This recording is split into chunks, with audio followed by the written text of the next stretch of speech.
Bonjour, je m'appelle Jade. J'ai signé un contrat de 1,69 milliard de dollars et je l'ai scellé avec tout ce que j'avais. Mais quand les caméras ont tourné, mon père est intervenu, a souri à la presse et m'a appelé l'assistante de ma sœur. Il a dit quel était l'avenir, et j'ai suivi son exemple. Je n'ai pas discuté. J'ai juste appuyé sur un bouton et j'ai vu tout ce qu'il avait volé disparaître. Avez-vous déjà été effacé par votre propre famille et forcé de sourire malgré cela? Restez avec nous, vous découvrirez peut-être le pouvoir du silence. Avant de commencer, dites-moi à quelle heure et d'où vous écoutez. Laissez un commentaire. Discutons. Je ne sais pas ce que l'on est censé ressentir après un gain d'1 milliard de dollars, mais je vais vous dire ce que j'ai ressenti ce matin-là. J'avais l'impression d'avaler un verre lentement et consciemment avec le sourire aux lèvres, sous le regard de 40 personnes. La matinée avait commencé triomphalement. 3 mois de négociations acharnées, des nuits blanches, la voix éraillée à force de présenter des contrats, des vérifications ligne par ligne jusqu'à ce que ma vue se brouille. Mais je l'avais fait. Je venais de conclure l'accord de 1,69 milliard de dollars qui allait propulser notre entreprise à l'international. Et aujourd'hui c'était la fête. Je me tenais près du pupitre de la salle de réunion, note à la main, mon costume noir impeccable fraîchement repassé. Derrière moi, on pouvait lire « Bienvenue dans le futur ». Mon cœur battait fort, non pas par anxiété, mais par fierté. Je l'avais mérité. Je n'étais pas là à cause de mon nom de famille. J'étais là parce que j'avais résisté, travaillé dur et déjoué tous les obstacles qui se dressaient sur ma route. Et puis la porte s'est ouverte. Il est arrivé avec 20 minutes de retard. Mon père, Richard Belgrave, PDG, fondateur, patriarche, dirige toujours le tribunal à 73 ans. Il ne m'a pas reconnu. Son bras était enroulé autour de celui de Zinaya, et elle avait l'air de sortir tout droit d'un catalogue de mode d'entreprise, tailleur blanc, talons rouges, cheveux lissés en arrière comme un gourou des startups tout juste sorti d'une conférence TED. Les gens se déplaçaient. Les caméras pivotaient. Désolé pour le retard, dit papa en tapotant le micro comme si le retard n'était qu'un petit pépin. La circulation était catastrophique, mais nous sommes arrivés juste à temps pour une annonce historique. J'ai cligné des yeux. Annonce? Il a souri au public. Ce moment, cet accord extraordinaire, n'aurait pas été possible sans l'éclat, la vision, le cœur d'une femme. Ma main se crispa autour du clicker. Ce n'était pas prévu. Papa se tourna légèrement vers Zinaya.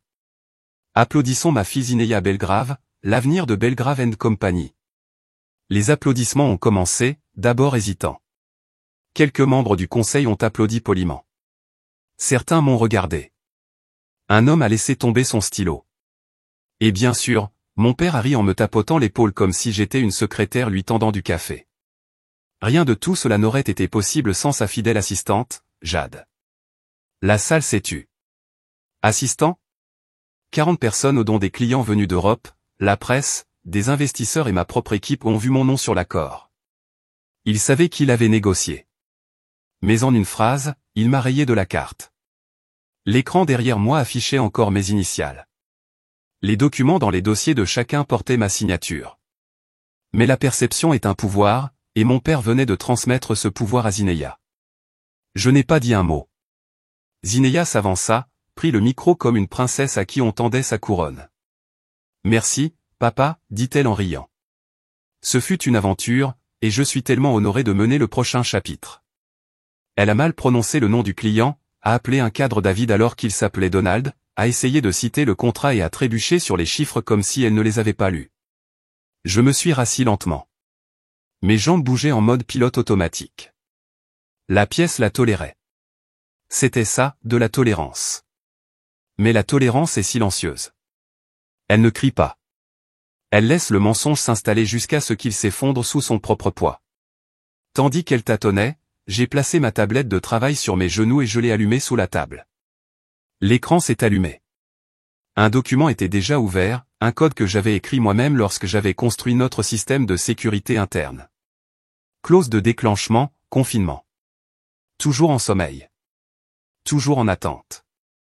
Le genre de clause qui, si elle était activée, suspendrait tout accès externe, gèlerait les communications, placerait les opérations de haut niveau de l'entreprise sous contrôle administratif sous ma clé.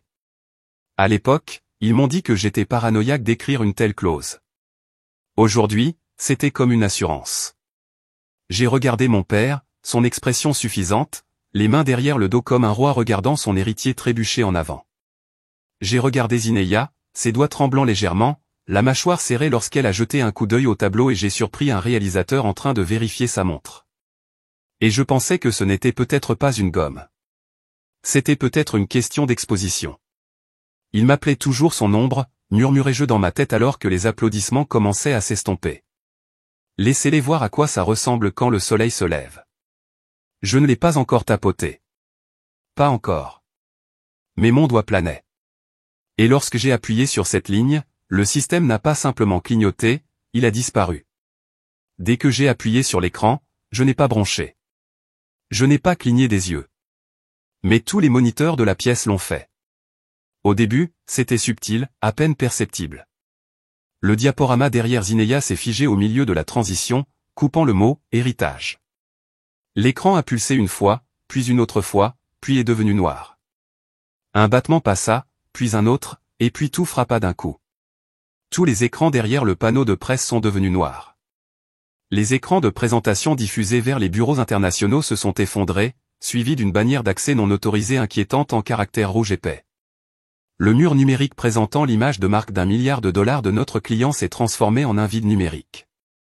Un signal d'avertissement retentit dans le projecteur latéral, aigu, robotique, stérile. Zinaya regarda autour d'elle, confuse. Au début, elle continuait à sourire, essayant d'improviser. Je suis sûr que notre équipe technique aura une sauvegarde en une seconde. Sa voix s'est brisée sur « sec ». Ses yeux se sont posés sur moi. Elle ressemblait à une enfant qui aurait oublié son texte lors d'un récital à l'école, cherchant le visage du professeur dans la foule. Les dirigeants chuchotaient à travers la table. Quelqu'un de la succursale de Paris s'est penché en avant. Est-ce que ça fait partie du pitch? Une simulation? Un autre murmura, est-ce un test de sécurité? Et puis le portail du contrat s'est verrouillé avec un son aigu. Une à une, les tablettes des dirigeants ont commencé à afficher le même message. Accès refusé. Violation de signature détectée. Je suis resté assis. Je n'ai pas dit un mot. J'ai simplement fermé ma tablette. Pas de précipitation. Pas d'excuses. Les mains de Zinaya tremblaient alors qu'elle attrapait le micro, mais celui-ci émit un cri strident et s'éteignit. Elle regarda le podium sans vie comme s'il l'avait trahi. J'ai pu entendre les pas lourds de mon père avant de le voir. Il s'est précipité dans l'allée latérale, le visage rouge et les yeux flamboyants. Que diable se passe-t-il, aboya-t-il. Personne n'a répondu. Tous les yeux étaient rivés sur moi. Je me suis levé lentement, j'ai ajusté la manche de mon blazer et j'ai offert à la salle un petit signe de tête poli. Je n'ai pas élevé la voix. Je n'en avais pas besoin. Merci à tous d'être ici. Malheureusement, le reste de cette session a été reporté jusqu'à nouvel ordre. Le silence était assourdissant. Seul le léger bourdonnement d'appareils électroniques défaillants remplissait l'espace. La voix de mon père le coupa. Répare-le, Jade. Tout de suite. J'ai rencontré son regard sans cligner des yeux. Il vous faudra quelqu'un de plus haut placé que l'assistant pour cela. Et je suis sorti. Je n'ai pas jeté un coup d'œil en arrière. Je ne me suis pas précipité. Juste au-delà des visages stupéfaits, des murmures, des questions silencieuses planant dans l'air comme de la fumée après une combustion contrôlée. Au moment où j'atteignis le couloir, quelqu'un chuchota derrière moi. D'où, incertain. Est-ce qu'elle vient de mettre fin à l'affaire? Personne n'a répondu. Ils se sont tous écartés comme la mer qui s'ouvre devant une tempête qu'ils n'avaient pas vue venir. L'aile du serveur était plus froide, plus silencieuse. Alors que j'entrais dans la suite de conformité interne à un centre de contrôle aux parois de verre niché au 2e étage, la responsable, Mallory Chen, leva les yeux. Elle le savait déjà. Nous avons déjà vu ce code, dit-elle, sans aucun jugement dans la voix. Tu l'as testé il y a 2 ans. Je m'en souviens. J'ai hoché la tête et je l'ai documenté. Clause interne 9.22, confinement conditionnel en cas de fausse déclaration de la part des dirigeants. Signé et ratifié. Mallory tapota son clavier, faisant apparaître les journaux d'audit archivés. Elle l'a trouvé instantanément. C'est légal. Entièrement contraignant. Je sais. Le dossier était petit, mais son poids pouvait écraser des empires. Il avait été enterré dans une mise à jour d'infrastructure de routine il y a 5 cycles fiscaux, marqué comme une synchronisation d'urgence à sécurité intégrée. Personne n'avait pris la peine de lire les petits caractères, pas même le PDG lui-même. C'était une structure élégante, une ligne déclenchée par une confirmation biométrique, mon empreinte digitale, et un code d'accès privé. La clause a instantanément gelé tous les systèmes internes et a redirigé la propriété légale des contrats signés vers une entité holding indépendante. Cette entité, Marie & Vélan Private Group, un nom que mon père avait survolé dans un long document à l'époque où il était trop occupé à compter les revenus projetés pour le remarquer. Il m'avait signé le cadenas. Et maintenant, tout le fondement de leur performance, de leur célébration d'1 milliard de dollars, reposait sur mon nom. La presse n'en entendra pas parler aujourd'hui, mais elle le fera bientôt. Je n'avais pas prévu de faire une crise, juste un changement de gravité. Derrière la vitre, j'ai vu Zineya faire les 100 pas frénétiquement. Le téléphone pressé contre son oreille, sa voix étouffait mes aigus. Essayez le disque de sauvegarde. Appelez DevOps. Réessayez. Personne ne pouvait accéder à l'arrière. Elle s'est retournée et m'a vu la regarder. Son expression vacilla. Confusion, puis reconnaissance, et enfin quelque chose de plus proche de la peur. Cela n'a duré qu'une seconde. Puis elle détourna le regard. Mon père est réapparu au bout du couloir, parlant à 2 conseillers juridiques. Sa voix était tendue, avec un calme forcé. Une erreur interne. Nous allons la corriger. Quelqu'un a dépassé les bornes. Non. Quelqu'un a simplement récupéré ce qui lui appartenait déjà. Je me suis tourné vers Mallory. Un confinement total est en place. Elle hocha la tête. Pas un seul octet ne bouge sans ta libération. Et Jade, c'est inviolable. C'était magistralement réalisé. J'ai fait un léger sourire. Pas par joie, juste par reconnaissance. Je n'ai pas fait ça pour détruire ce que nous avons construit. Je l'ai fait pour leur rappeler qui l'a réellement construit. Parce que pendant des années, je les ai vus prendre mon travail, lui donner un nom plus joli et le faire défiler comme s'il avait toujours été destiné à lui appartenir. Parce qu'à chaque dîner de famille, j'étais la dernière pensée. Pendant que Zineya était félicitée pour mes brevets, mes fusions, mes nuits sans sommeil. Parce que même maintenant, il pensait encore pouvoir m'humilier devant le monde. Alors je les ai laissés faire. Et puis j'ai tout repris tranquillement, proprement, sans crier. Alors que je me retournais pour quitter la salle des serveurs, Mallory reprit la parole. Vous savez que cela va déclencher des retombées. J'ai hoché la tête une fois. Bien. Qu'ils sentent le froid. Mes talons résonnèrent contre le sol tandis que je sortais de l'aile de contrôle, passant devant les employés stupéfaits, devant les portes silencieuses, devant l'empire gelé de mon père. Et comme ça, tout ce qu'ils ont construit s'est dressé sur un terrain que je possédais tranquillement. Je ne suis pas rentré chez moi ce soir-là. Il ne servait à rien de prétendre que tout était encore normal. Après cette pièce, les escaliers, le silence, la panique, je suis resté au centre-ville, j'ai réservé une suite calme avec vue sur l'horizon et j'ai regardé les lumières scintiller sur les bâtiments qui, avant, ça signifiait quelque chose pour moi. Maintenant, ça me semblait creux. À 6h45 le lendemain matin, j'étais de retour sur le parking du bureau, non pas à ma place habituelle, mais plus loin, là où le soleil n'avait pas encore frappé le trottoir. Je préférais cet endroit, frais, calme, à l'abri des regards. Il me restait 1 heure avant l'arrivée du conseil. Mon plan était simple, évaluer les dégâts internes, publier une note silencieuse et laisser les dirigeants se débrouiller seuls. Mais le destin avait apparemment une autre idée en tête. Je n'avais pas encore franchi les tourniquets que j'ai entendu des cris. Elle est dans la voiture. Appelez les secours. 2 agents de sécurité m'ont dépassé en courant. Quelques stagiaires se sont rassemblés près du trottoir, bloquant la vue.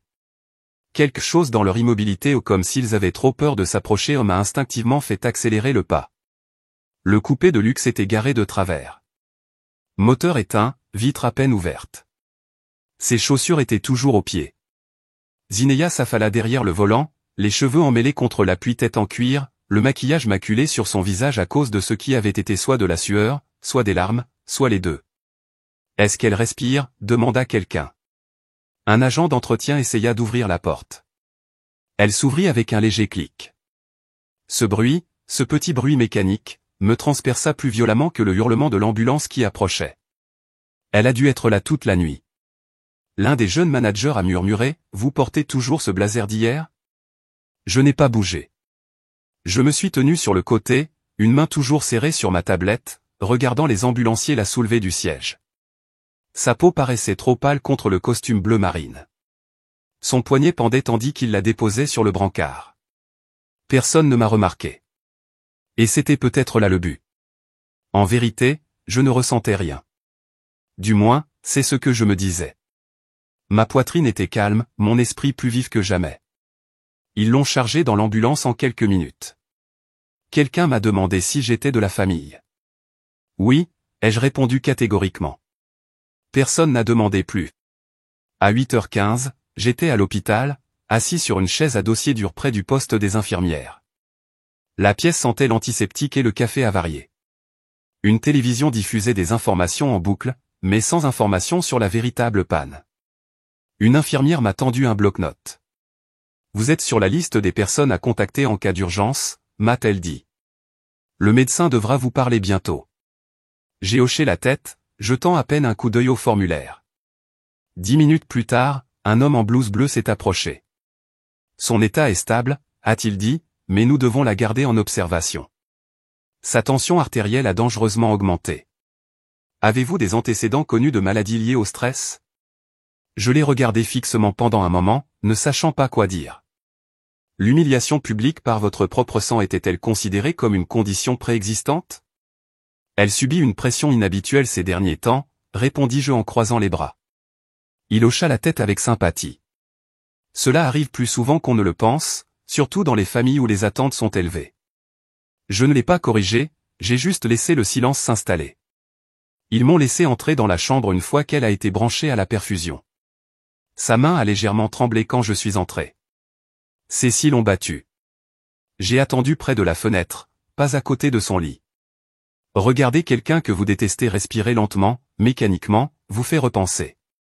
Pas forcément ressentir davantage, mais simplement faire le tri. Ses lèvres remuèrent légèrement, puis faiblement. Je n'étais pas prêt à ça. Chambre. J'ai tourné la tête. Pour tout ça, murmura-t-elle à nouveau. C'était trop. L'espace d'une seconde, elle ressembla à une enfant. La même fille qui s'accrochait au banc du piano, se faisant passer pour une prodige, tout en me repoussant de la partition partagée, la même fille qui, à 15 ans, me poussait juste assez fort dans les escaliers pour obtenir le récital solo. Et maman a dit, j'ai trébuché. Pourquoi ne regardais-tu pas où tu allais, Jade? Mais elle était là maintenant, branchée à une perfusion saline, la voix brisée, la fierté disparue. Et moi, je n'ai pas dit un mot. Je l'ai juste regardé avec une expression que je ne parvenais pas à définir. Ce n'est pas de la pitié, ce n'est pas vraiment de la satisfaction non plus, c'est plutôt une confirmation. Finalement, je suis sorti. Le couloir était silencieux, à l'exception du faible bourdonnement des distributeurs automatiques. Je m'appuyais contre le mur, les yeux fixés sur mes chaussures. Je ne pensais plus à Zineya. Je pensais à papa, au communiqué de presse qu'il avait envoyé ce matin-là, décrivant la panne comme une erreur système provoquée par un bug interne. Un bug. Pas une clause. Pas un contrat. Récupérer un bug. C'est donc comme ça qu'il voulait le jouer. Je me suis dirigé lentement vers la salle d'attente, j'ai trouvé un siège dans un coin et j'ai sorti ma tablette. Je n'ai pas été surpris de voir les alertes affluer déjà. Certains membres du personnel avaient commencé à divulguer des messages internes falsifiés, laissant croire que j'avais saboté le système par vengeance personnelle. L'un d'eux a même suggéré que j'avais menacé Zineya. Il voulait un méchant. Je pourrais en jouer un. Mais cette fois, je ne me contenterai pas de murmurer ma défense dans des pièces closes. Je la dévoilerai au grand jour, journaux de données, chronologie, traces numériques pas des accusations, mais des preuves. Le système que j'ai construit ne mentait pas. Et contrairement à leurs histoires, la mienne n'avait pas besoin d'être répétée. J'ai donc ouvert mon dossier privé, tapé 2 lignes en haut d'un nouveau document. S'ils voulaient un bouc émissaire, je leur en donnerais un avec des preuves. Ils pensaient que je m'éloignerais discrètement, que je les laisserais balayer la panne sous le couvert d'un assistant malhonnête et continuerais à siroter leur bourbon de fête. Mais je n'ai pas été construit de cette façon. Je ne suis pas arrivé jusqu'ici simplement pour être l'erreur opportuniste de quelqu'un. À 7h30, le bureau était déjà en effervescence.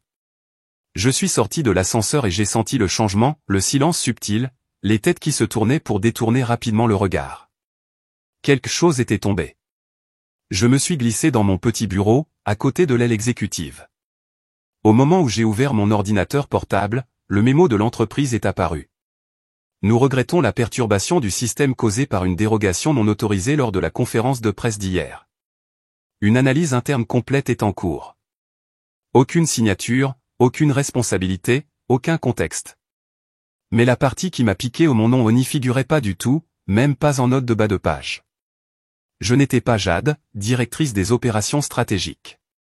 J'étais une ombre avec un tampon rouge, expandable. J'ai cliqué sur le tableau de bord multimédia. Et voilà. Ça a fait la une des blogs technologiques et des journaux économiques comme une traînée de poudre. L'assistant du PDG déclenche une panne du système lors d'une transaction de 1,69 milliard de dollars. Assistant. Comme si je n'avais pas écrit la clause qu'ils ont mal utilisée. Comme si je n'avais pas sauvé cette entreprise de la ruine juridique plus d'une fois. Ils m'ont encore effacé. Je suis resté immobile un moment, laissant la brûlure s'apaiser.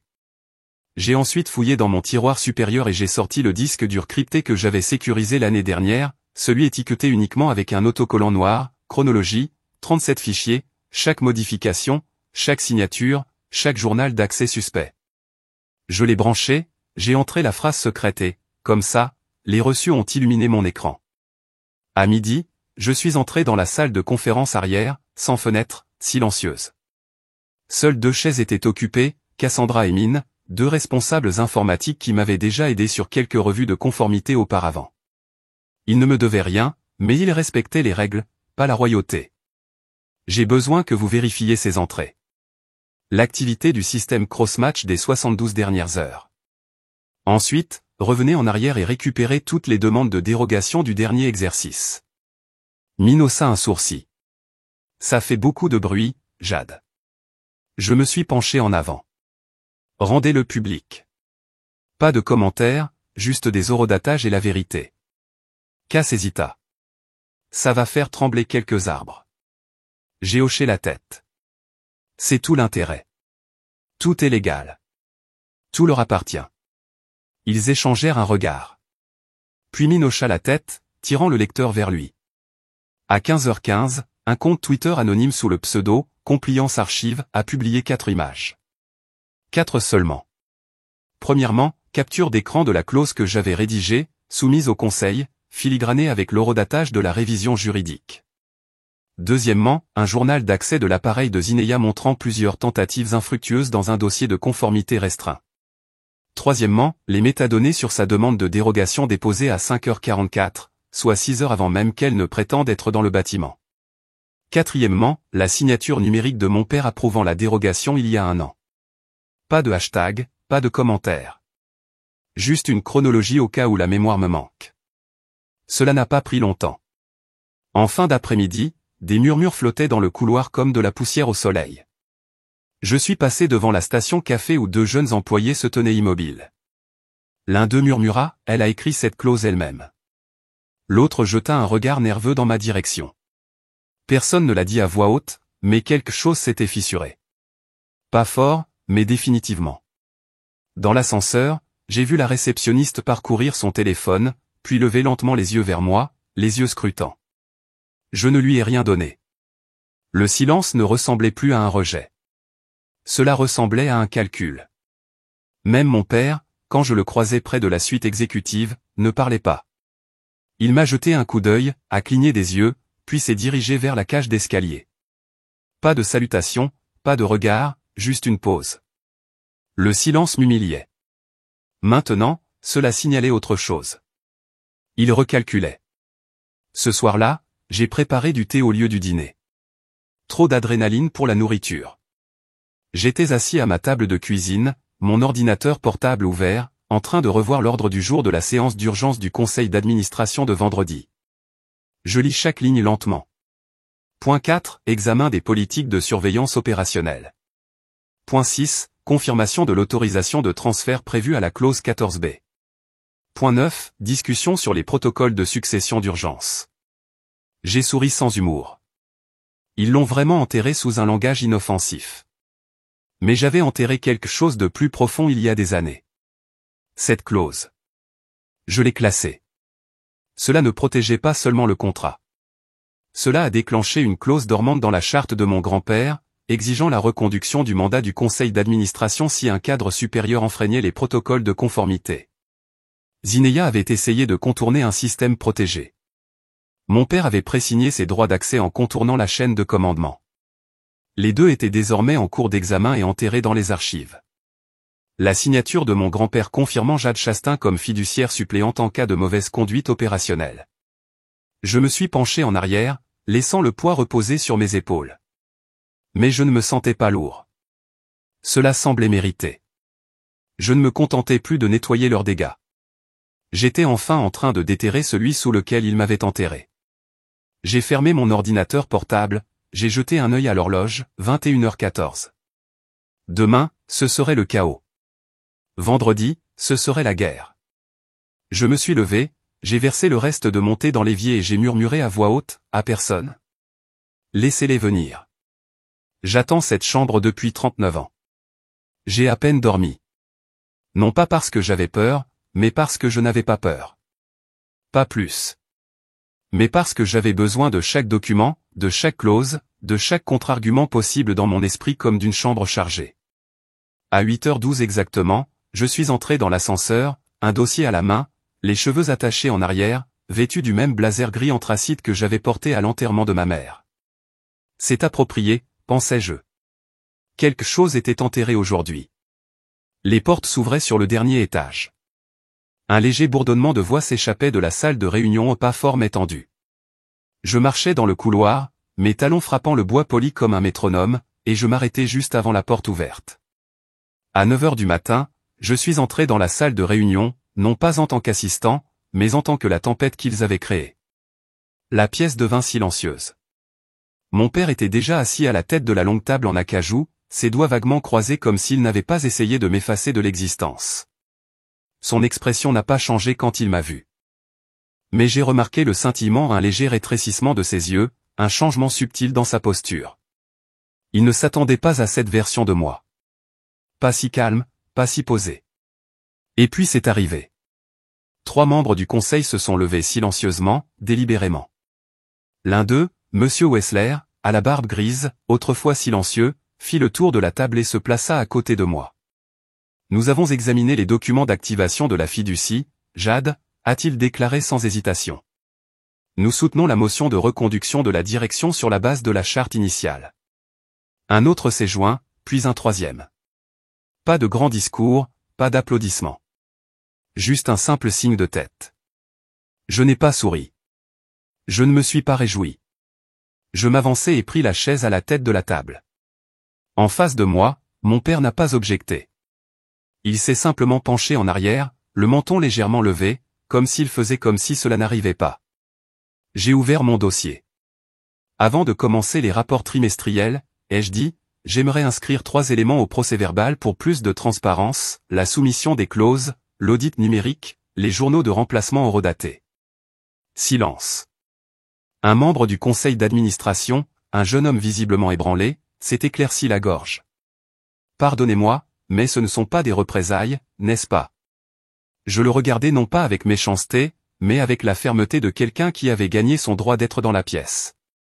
Non, dis-je. C'était une protection, et ça a fonctionné. Personne n'a ri. Personne n'en avait besoin. J'ai remis les documents au secrétaire du conseil et je suis passé à autre chose. Je m'attendais à plus de résistance, peut-être même à une crise de colère. Mais la pièce restait étrangement silencieuse. Les regards se sont croisés, certes, mais personne n'a élevé la voix, pas même lui. La chaise de Zineya était vide. Mon père a finalement changé d'avis. Vous avez vraiment terni notre image publique, murmura-t-il assez fort pour que tout le monde l'entende. Sa voix avait retrouvé ce ton ancien, celui qu'il utilisait quand j'avais 16 ans et que j'avais accidentellement surpassé son précieux stagiaire lors d'un faux argumentaire de stratégie, comme si j'avais volé quelque chose qui n'était pas censé être à moi. Je pose mon stylo. Non, dis-je doucement. Je n'ai pas fait de bêtises. J'ai supprimé l'image que tu as créée et je n'ai laissé que le vrai. Il a regardé autour de la table et j'ai vu quelque chose scintiller à nouveau derrière ses yeux. Pas de colère. Pas encore, mais la lente prise de conscience d'un homme qui réalisait que la pièce ne lui appartenait plus. La réunion se poursuivit. Point de l'ordre du jour, chiffres, prévisions. J'eus à peine besoin de reprendre la parole, je me contentais d'observer. Le rythme s'installa en moi comme une vieille musique familière. Mais cette fois, je n'attendais pas sur le bord de la scène avec un café. Alors que nous arrivions au dernier point, j'ai tourné une page et repris la parole calmement. Une dernière remarque avant de lever la séance, ai-je dit. Selon la charte originale de notre fondateur, celle de mon grand-père, une clause traite des manquements à l'éthique du leadership. Dans ce cas, le contrôle des actifs est automatiquement transféré sous réserve de la confirmation du conseil d'administration. L'atmosphère changea. Mon père se pencha en avant. On n'oserait pas invoquer cette clause. Je ne bronchai pas. Je l'avais déjà fait. Il m'a regardé fixement. J'ai soutenu son regard. Mais pas pour moi. J'ai laissé le poids de cette pensée retomber. Je n'ai pas donné de détails. Inutile. Les membres du conseil d'administration se sont regardés. Quelques-uns se sont penchés en arrière, comme s'ils se préparaient mentalement à la suite. Car il y aurait plus, beaucoup plus. Mais pour l'instant, j'ai simplement rassemblé mes notes, je me suis levé, je les ai remerciés pour leur temps et je suis parti avec la puissance tranquille de quelqu'un qui n'avait plus besoin de leur permission pour exister. Cette nuit-là, un coursier a frappé à ma porte avec une lettre qui a tout changé. Une fois la salle de réunion vidée et les dernières signatures recueillies, je suis retourné seul à mon bureau. Je ne me suis pas attardé. Je n'ai même pas jeté un coup d'œil au fauteuil que je venais d'occuper. Mes pas me portaient instinctivement, fermes mais prudents, comme si quelque chose de fragile s'était déplacé sous la surface, quelque chose que je ne pouvais pas encore nommer. Dehors, la ville commençait sa descente silencieuse vers le crépuscule. Ce calme silencieux qui s'installe dans vos os. J'étais à mi-chemin de déchausser mes talons quand j'ai entendu frapper. Ni urgent, ni hésitant, juste délibéré.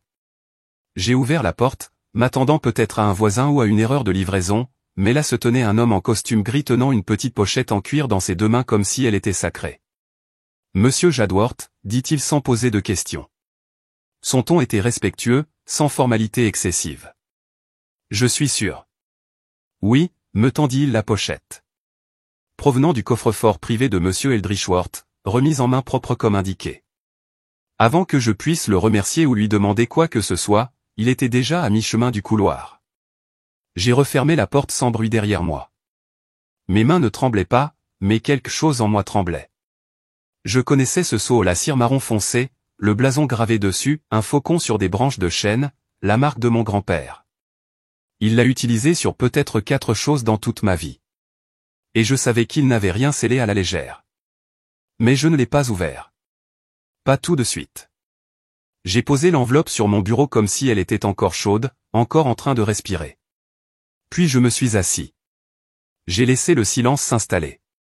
J'ai laissé mes yeux s'habituer à la lumière déclinante du dehors. Je n'avais pas besoin de me presser. Quoi que ce soit, cela avait attendu des années. Cela pouvait attendre encore un peu. Mes doigts effleurèrent la cire tandis que mes yeux s'arrêtaient sur une photo près du bord du bureau, lui et moi, il y a 12 ans, lors de ma remise de diplôme d'études secondaires. Il avait ce sourire, pas celui ostentatoire qu'il offrait aux appareils photo, mais celui discret réservé aux rares moments. Ces moments où il croyait en quelque chose ou en quelqu'un. Ce souvenir a ouvert en moi une porte que je n'avais pas franchie depuis longtemps. J'avais de nouveau 18 ans, assise sur la chaise à dossier ou en face de son bureau.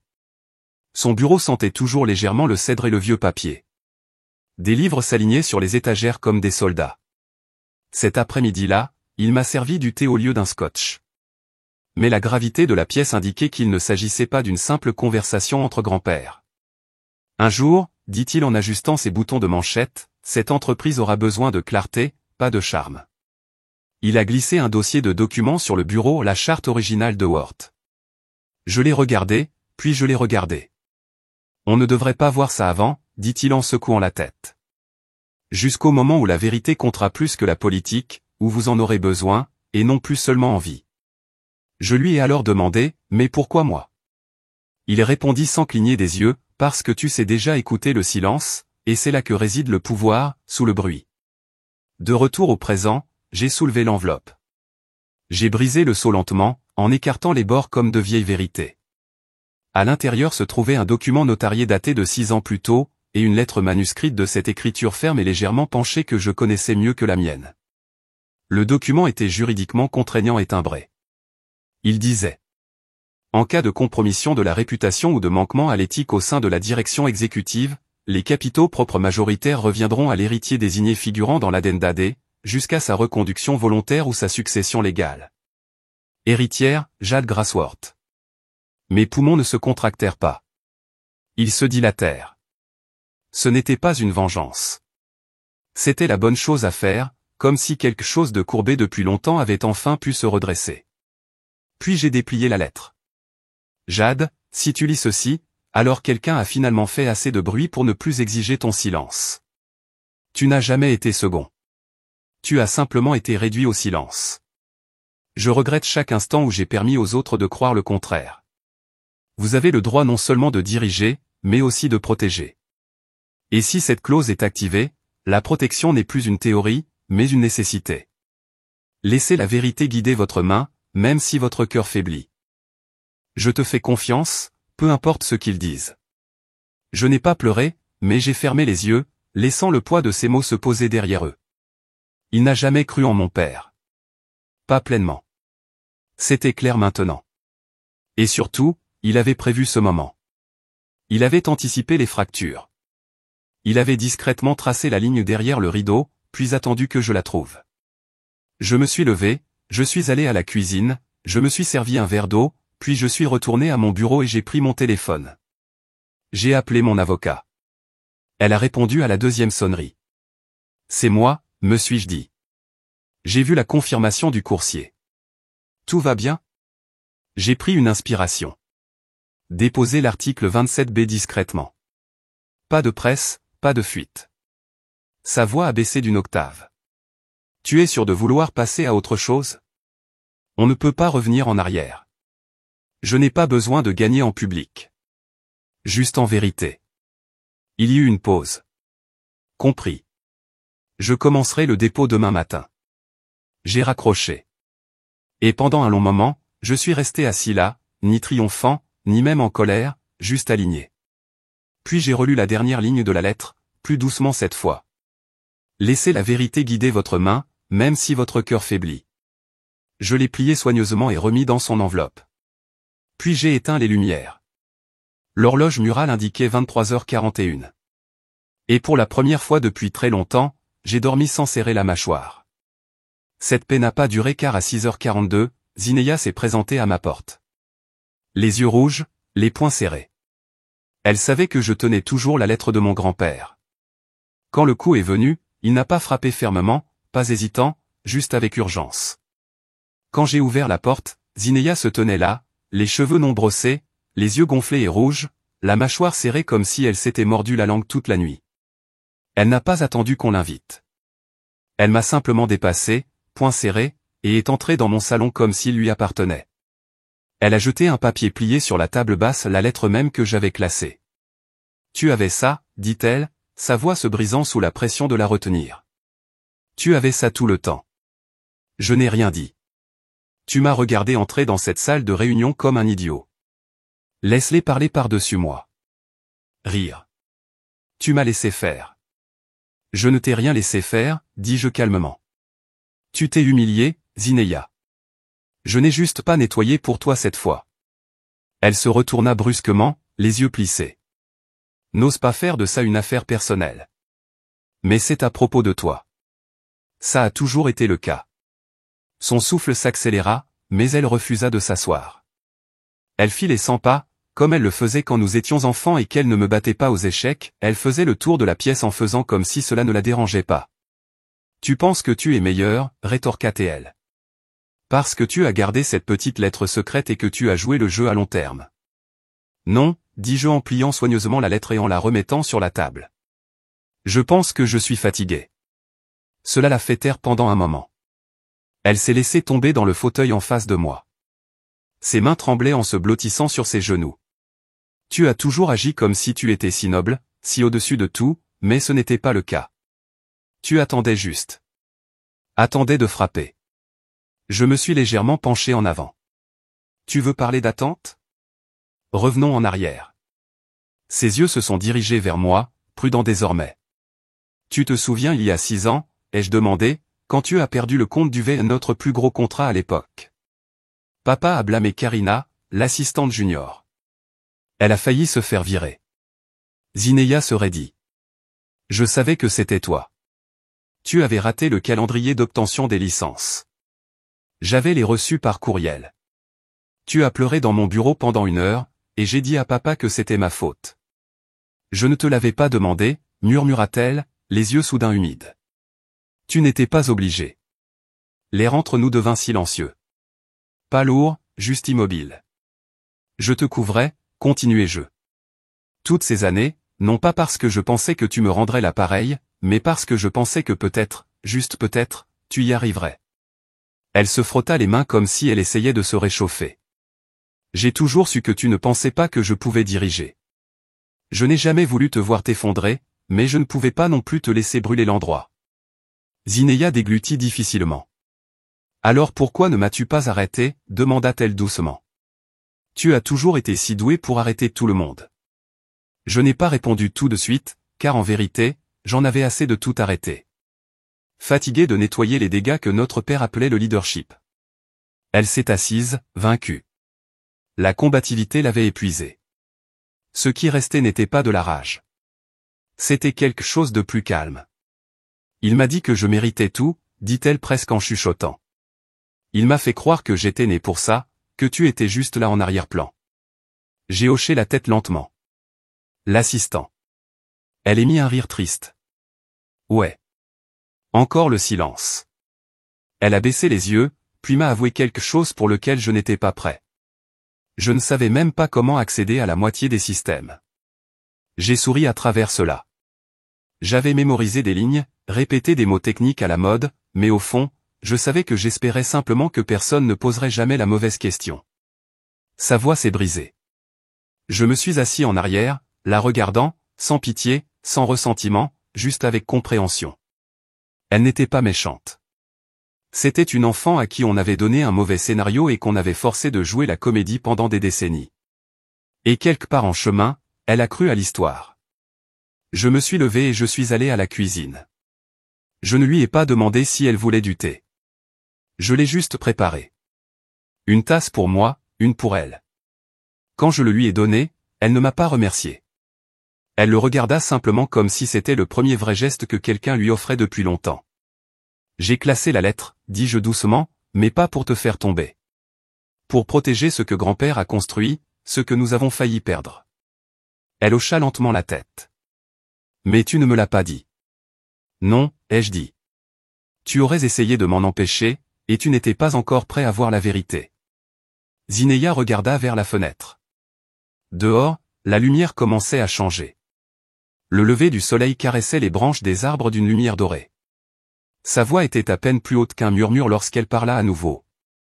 Tu es toujours l'assistant de tout ce que j'aurais dû être. Je n'ai pas répondu, non pas parce que j'étais d'accord, mais parce que j'ai finalement compris ce qu'elle voulait dire. Elle n'était pas en colère contre moi. Elle pleurait la version d'elle-même qu'on lui avait promise et qu'elle n'avait jamais pu devenir. Et pour la première fois, je n'ai pas ressenti le besoin de régler ça pour elle. J'ai à peine dormi. Après le départ de Zinaya cette nuit-là, la maison s'est installée dans ce silence lourd et inquiétant qui n'arrive qu'après une tempête. Je suis resté éveillé à repasser chaque mot que nous avions échangé. Sa voix s'est brisée lorsqu'elle a murmuré, « Il m'a fait croire que je méritais tout ça. » Ce n'est pas quelque chose que l'on dit à un rival. C'était quelque chose que tu avouais à un fantôme en qui tu ne croyais plus. Au moment où la première lumière touchait les fenêtres, j'avais pris une douche, je m'étais habillé et j'étais à moitié en train de boire une tasse de café noir. C'est à ce moment-là que la sonnette a retenti. Une petite enveloppe non marquée se trouvait sur le porche.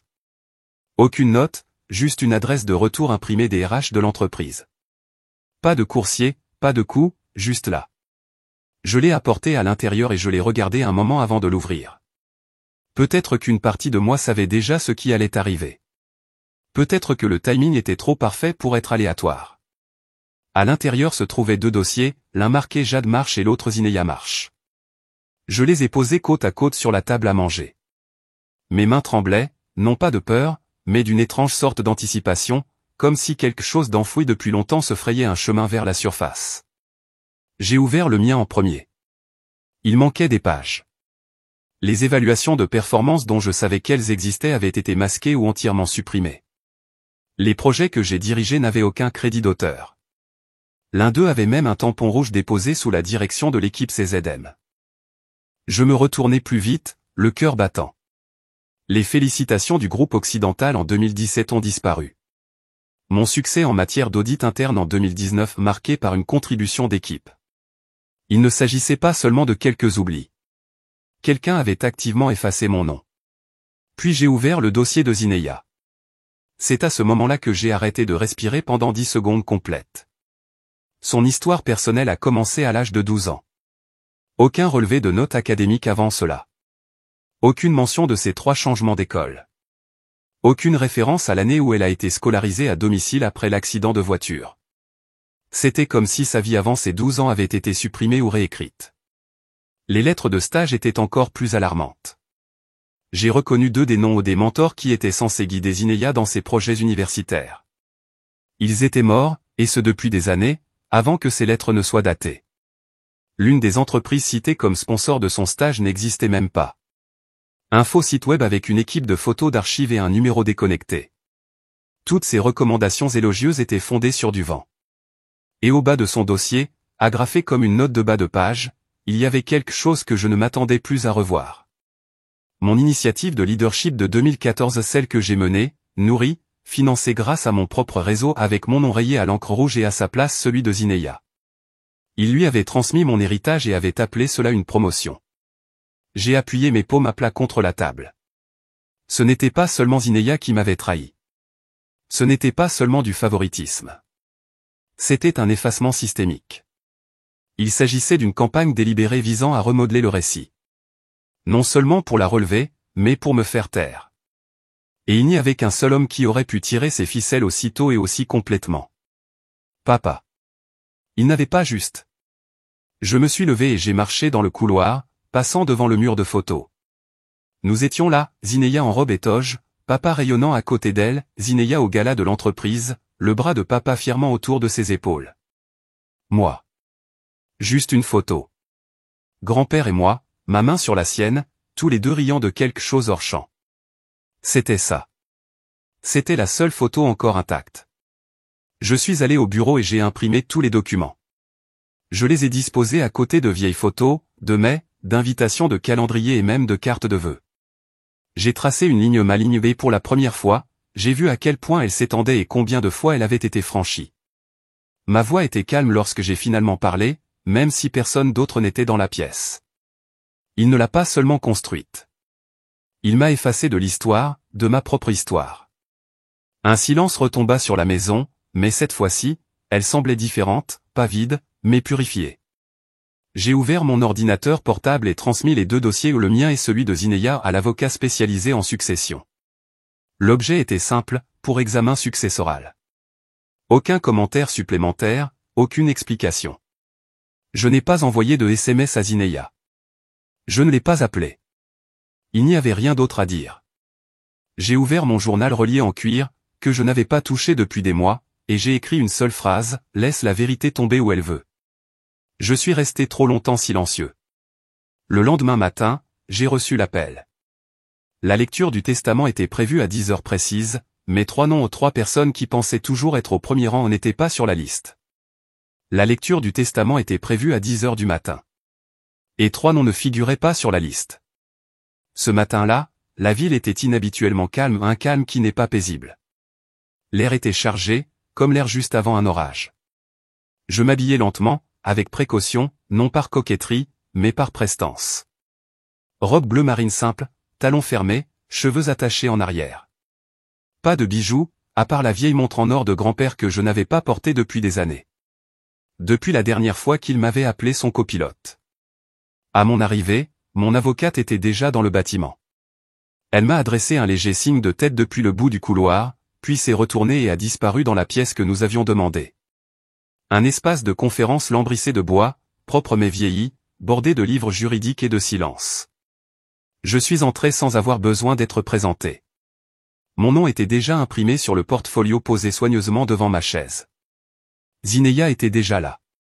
Elle était assise, raide, serrant son sac à main.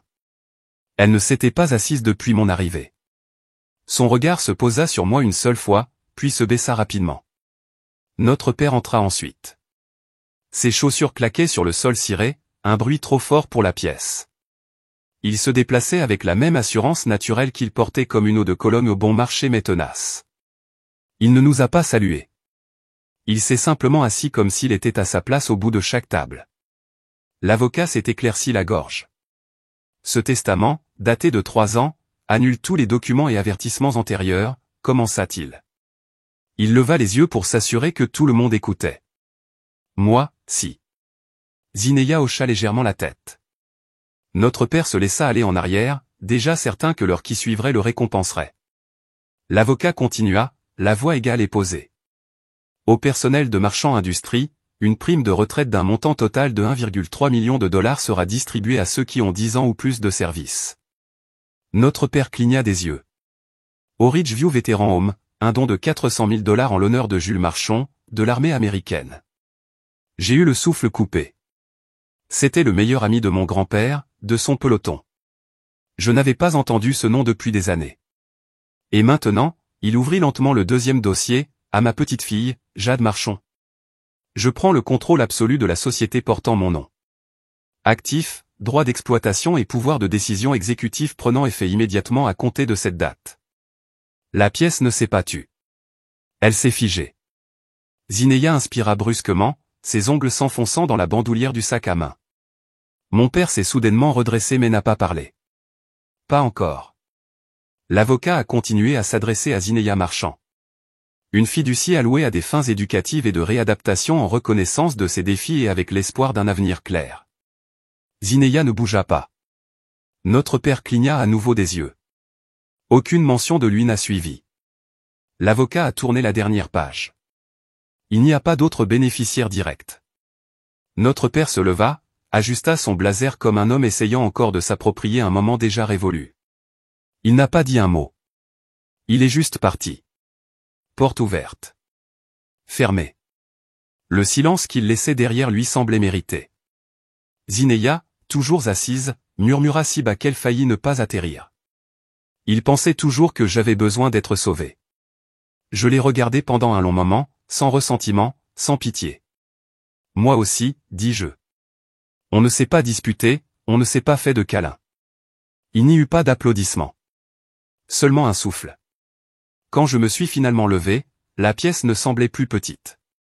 C'était équilibré, comme si la balance avait finalement cessé de faire semblant de ne pas être penchée. Dehors, le ciel était un peu couvert, mais l'air était plus chaud qu'il n'y paraissait. Je descendais lentement les marches du palais de justice, laissant les bruits de la ville remplacer le silence de la dernière heure. Ce n'était ni un triomphe, ni une revanche. Mais c'était fait. Mon téléphone a vibré juste au moment où je traversais la rue. Un nouvel email. Objet, bienvenue, président Marchand. Je n'ai pas souri. Je n'en avais pas besoin. J'ai simplement expiré complètement pour la première fois depuis ce qui m'a semblé être des années. Et dans ce souffle, quelque chose de lourd s'est soulevé, n'a pas disparu, mais s'est déplacé. J'ai fait de la place pour autre chose. Peut-être la paix. Peut-être au début. Peut-être juste de l'espace pour enfin être celle que j'ai toujours été. Je n'ai pas crié. Je n'avais pas besoin d'applaudissements. Je n'avais pas besoin de vengeance. Ce dont j'avais besoin, c'était de savoir que je n'étais jamais invisible. Il m'a effacé de la pièce, mais j'ai reconstruit la pièce.